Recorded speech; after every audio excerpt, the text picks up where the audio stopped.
21 বছরের জার্নি 5 মিনিটে বলা যায় না। ওকে, শুধু একটা জিনিস বলতে পারি, একটা ডিসিশন।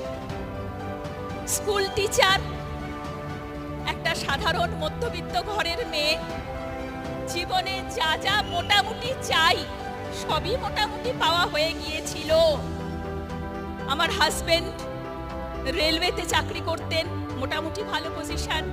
শাশুড়ি মা প্রাইমারি স্কুলের হেডমিস্ট্রেস, আমি হাই স্কুলের ইংলিশের টিচার। তো বাড়িতে আমার বাচ্চা 1 বছর 2 মাস।